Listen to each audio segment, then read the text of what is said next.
तक बताए थे जी, लिखिए क्या क्या बता दिए थे, दिखाइएगा।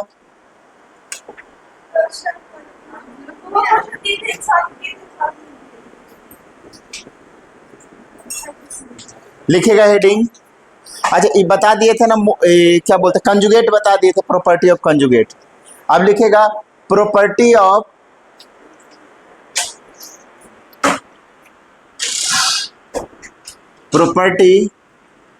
Of modulus function. मॉडुलस, अरे मॉडुलस, अरे पहले मॉडुलस ऑफ कॉम्प्लेक्स नंबर लिखे जाए। Modulus of complex number.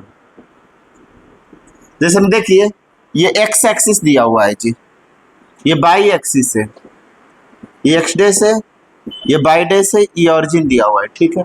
यहाँ पर एक पॉइंट पी कंसीडर करते हैं, एक्स कॉमा बाई, ठीक है। तो ये जो डिस्टेंस होता है ना, ये एक्स कहलाता है, ये डिस्टेंस है वो क्या कहलाता है जी, बाई। और ये डिस्टेंस जो होता है ना, ये जो नंबर है एक्स प्लस आयोटा बाई, ये लिख लीजिएगा। जेड इक्वल टू क्या होता है, एक्स प्लस आयोटा बाई होता है। तो यहाँ पर अगर हम लोग को इसकी बात करें, मॉडुलस ऑफ जेड बराबर root X square plus Y square होता है। देखिएगा, Z equal to X plus iota Y रहे तो ये होता है रियल पार्ट, इसको हम लोग बोलते हैं इमेजिनरी पार्ट जी। एक्स को क्या बोलते हैं, रियल पार्ट बोलते हैं, बाई को क्या बोलते हैं, इमेजिनरी पार्ट बोलते हैं। तो यहाँ से लिख सकते हैं modulus of Z equal to root X square plus Y square होता है, ये याद रखिएगा। कहाँ पर बताते हैं। अब यहाँ पर अगर एंगल थीटा हो, एंगल थीटा हो तो tan थीटा इक्वल टू होता है बाई अपॉन एक्स। तो थीटा बराबर होता है tan inverse by upon x. इसको आर्गुमेंट ऑफ जेड कहते हैं जी। थीटा को क्या बोला जाता है, आर्गुमेंट ऑफ, वो भी आगे बताएंगे, पहले इतना नोट कर लीजिए सबसे।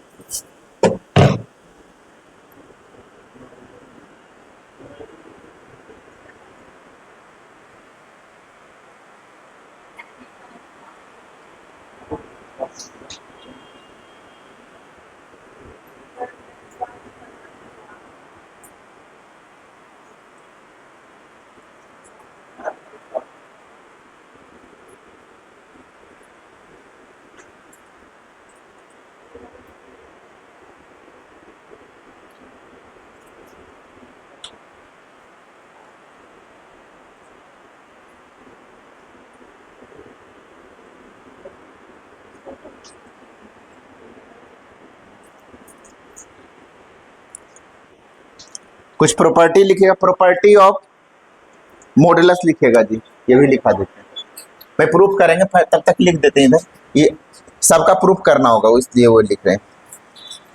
देखिए property of modulus if Z comma z1 z2 belongs to C, bracket में लिखा कॉम्प्लेक्स नंबर।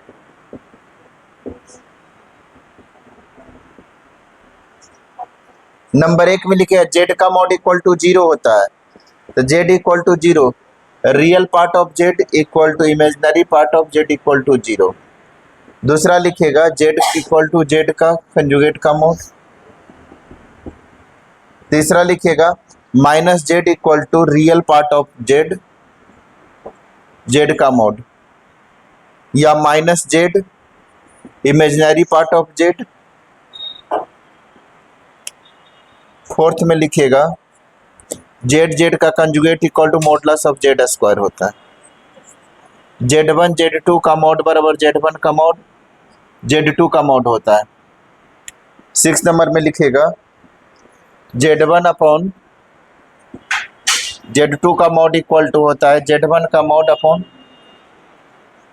z2 का mod, z2 not equal to 0।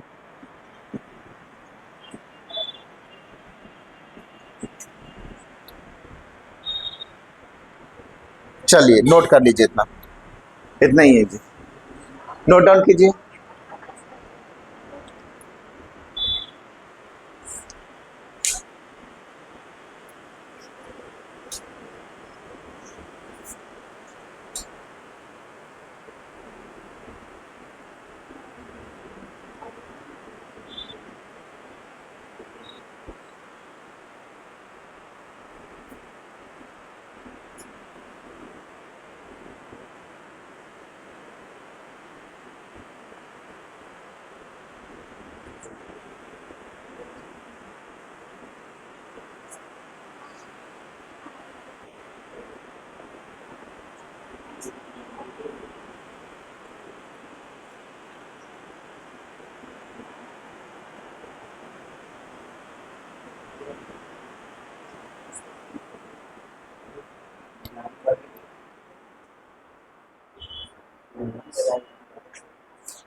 हो गया,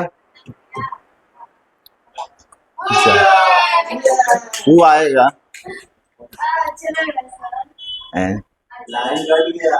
अरे 3 + 4 आयोटा, तो जेड का मोड कितना हो जाएगा जी, √3 के स्क्वायर प्लस 4 के स्क्वायर इक्वल टू 9 + 16, 25 का रूट 5 हो गया। ये जेड का मोड हो गया, मोडलस ऑफ जेड।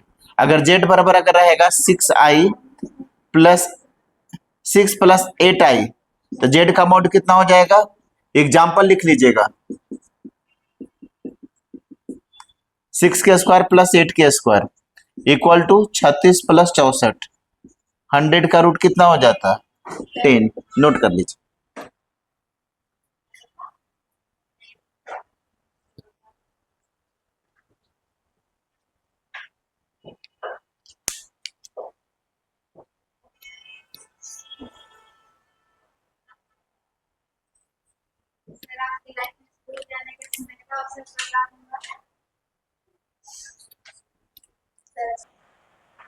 फिर से बोल देते हैं, जेड जेड का कंजुगेट इक्वल टू क्या होता है, मॉडुलस ऑफ जेड स्क्वायर।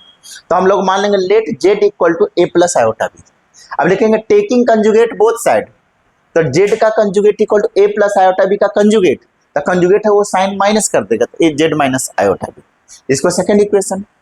अब multiplying both side by equation 1 and 2, तो जेड इंटू जेड का conjugate equal to a + iota B into a - iota B, a + b into a - a square minus b square होता है, जैसे a square minus iota b का square होता है, iota का square minus बनता है a square plus b square होता है, जेड जेड का conjugate a square plus b square. अब जेड बराबर a + आयोटा b है, तो जेड का mod root a square plus b square होता है, तो दोनों तरफ क्या कर देंगे, स्क्वायरिंग बोथ साइड, तो modulus of Z square a square plus b square, इसको थर्ड इक्वेशन नाम दे दिया, ये 4 है। तो putting the value of a square plus b square equal to modulus of Z square in equation number 4, तो z Z का conjugate equal to a square plus b square, a square plus b square equal modulus of Z square, यहाँ substitute कर देंगे, तो z Z का conjugate modulus of Z, ये formula हो गया। कभी कभी हम लोग ऐसे भी यूज करना होता है जी, Z equal to modulus of Z square equal to Z का कंजुगेट, इसको डिवीजन में भेज दीजिएगा, ये सब याद रखना है। चलिए नोट कर लीजिए,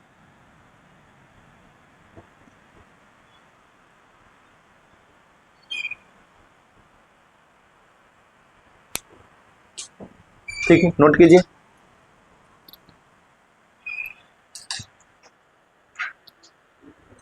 फिफ्थ नंबर में लिखेगा Z1 Z2 का मॉडुलस इक्वल टू लिखेगा Z1 का मॉडुलस प्लस इंटू Z2 का मॉडुलस। प्रूफ देख लीजिए, let Z1 equal to A1 plus iota B1 and Z2 equal to A2 plus iota B2, ये लिख लीजिएगा।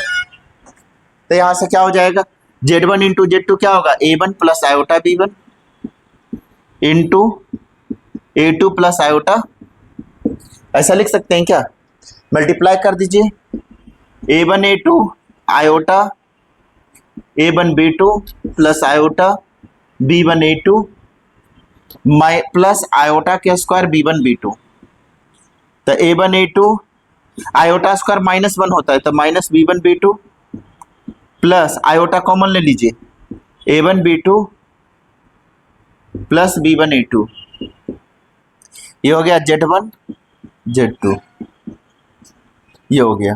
अब देखिए Z1 Z2 का मॉड करेंगे ना तो कॉफिशिएंट का अंडर रूट हो जाएगा जी, तो ये हो जाएगा A1 A2 minus B1 B2 का कॉफिशिएंट का अंडर रूट, रियल पार्ट ये हो गया, ये इमेजिनरी पार्ट हो गया जी। अरेंजमेंट कर देना मल्टीप्लाई करके, रियल पार्ट को एक साथ लिख आयोटा स्क्वायर माइनस 1, तो A1 A2 minus B1 B2 के साथ में आयोटा कॉमन ले लेंगे, तो ये रियल पार्ट ये इमेजिनरी पार्ट, तो modulus of Z square equal to real part का स्क्वायर प्लस इमेजिनरी पार्ट का स्क्वायर, तो A1 B2 इतना नोट कीजिए, तो यहां से हो जाएगा Z1 Z2 का mod equal to root over A plus b का होल स्क्वायर क्या होता है, यहां पर लिख देता हूं जी,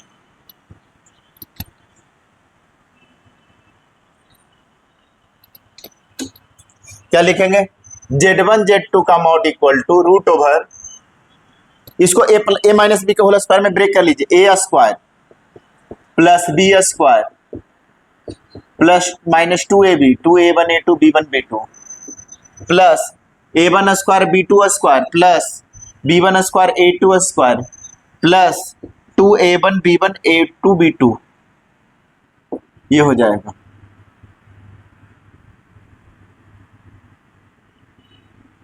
ऐसा हो जाएगा, ये माइनस है प्लस खत्म, तो ये हो जाएगा root A1 square A2 square B1 square B2 square A1 square B2 square B1 square A2 square, ये हो गया Z1 Z2। अब एक बात याद रखिएगा, Z1 का मॉड बराबर क्या होता है जी, root over A1 square plus B1 square, ठीक है, Z1 equal to A1 plus iota B1 होता है, साइड में लिख लीजिए, साइड में लिख लीजिए, Z1 बराबर क्या हो जाएगा, modulus of root A1 square plus B1 square, और Z2 का मोड क्या हो जाएगा, रूट A2 कॉफिशिएंट का अंडर रूट होता है, आपको पता ही है, Z equal to A plus iota B, तो Z का mod root A square plus B square, real part का स्क्वायर प्लस इमेजिनरी पार्ट का स्क्वायर का रूट हो जाता है, वही लिख दिए, जरूरत पड़ेगा। अब देखिए ये दोनों में क्या कॉमन ले सकते हैं जी, A1 स्क्वायर, तो ये बच जाएगा कितना A2 square plus B2 square, ये दोनों में क्या कॉमन ले सकते हैं B1 स्क्वायर, तो B2 square plus A2 square, अब ये दोनों में है क्या A2 स्क्वायर B2 स्क्वायर, इसमें भी A2 स्क्वायर प्लस कॉमन ले लीजिए, ये हो जाएगा A1 square plus B1 square into A2 square plus B2, arrangement कर देंगे। अब ये रूट को डिस्ट्रीब्यूट कर सकते हैं, जिसमें रूट 2 इंटू 3 रहता है ना, तो रूट 2 इंटू रूट 3 लिख सकते हैं, तो इसको भी हम लोग बांट देते हैं, root A1 square B1 square into root A2 square B2 square, ये हो गया Z1 Z2 का मॉड। अब ये पता है ये क्या वैल्यू होता है, Z1 Z2 का मॉड इक्वल टू, ये वैल्यू किसका होता है जी, Z1 का मॉड का value root A2 square B2 square Z2 का मॉड, पुट कर देंगे यहाँ पर, Z1 का मॉड Z2 का मॉड, इसका इक्वेशन नंबर नाम दे दीजिए, कौन सा नाम देना चाहेंगे, 1 नाम दे दीजिए, ठीक है, तो यहाँ लिख Z1 लिखेगा फ्रॉम इक्वेशन 1 से, ठीक है, Z1 इक्वल टू Z1 का mod root A1 square plus B1 square, Z2 का mod root A2 square plus B2 square, तो हम इसके जगह पर root A1 square B1 square के पर Z1 का mod root A2 square B2 square Z2 का मॉड यहाँ पर सब्स्टिट्यूट कर देंगे, तो ये आपका फॉर्मूला हो गया, क्लियर है, समझ में आ गया होगा, क्या किए एक बार फिर से समझिए, Z1 बराबर A1 प्लस आयोटा B1 मान लोगे, Z2 बराबर A2 प्लस आयोटा, दो कॉम्प्लेक्स नंबर मान लीजिए, तो Z1 का मॉड क्या होता है, रियल पार्ट के कोफिशिएंट के रियल पार्ट के स्क्वायर प्लस इमेजिनरी पार्ट के स्क्वायर का रूट, Z2 बराबर में A2 प्लस आयोटा B2 है, तो Z2 का मॉड रूट A2 के स्क्वायर प्लस B2 स्क्वायर। अब हमें निकालना है Z1 Z2, तो आएगा कैसे, जब हम ये दोनों को प्रोडक्ट करें, तो Z1 Z2 करेंगे तो A1 plus iota B1 A2 plus iota B2, A1 को A2 में A1 को B2 में, B1 को A2 में B1 को मल्टीप्लाई कर दें, आयोटा स्क्वायर -1 होता है, तो A1 A2 minus B1 B2 साथ में लिख दीजिए, ये दोनों में आयोटा है कॉमन ले लीजिए, तो ये real part plus iota A plus iota B के फॉर्म में होगी।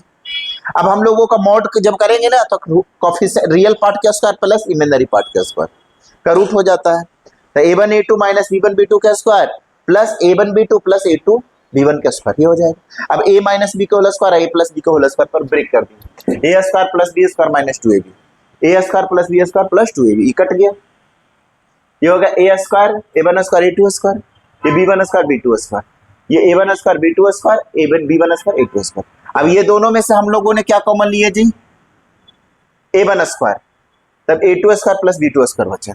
अब ये दोनों से क्या कॉमन लिए, b1 स्क्वायर, तब b2 square plus c2 square. अब इसमें भी a2 स्क्वायर b2 स्क्वायर, इसमें भी कॉमन ले लेंगे, तो इसमें a1 स्क्वायर b1 स्क्वायर बचा, a2 स्क्वायर b2 स्क्वायर। अब रूट को हम लोग अलग अलग डिवाइड इंटू कर सकते हैं, जिसमें √5 इंटू 3 को हम लोग क्या लिख सकते हैं, √5 इंटू √3, ठीक है, डिस्ट्रीब्यूट कर देते हैं, तो √a1 square b1 square into √a2 square b2 square. आइए वैल्यू z1 का मॉड है, आइए वैल्यू z2 का मॉड फ्रॉम इक्वेशन 1 से यहाँ पुट कर दीजिए, तो z1 z2 का मॉड इक्वल टू z1 का मॉड इंटू z2 का मॉड, नोट कर दीजिए। क्लियर है।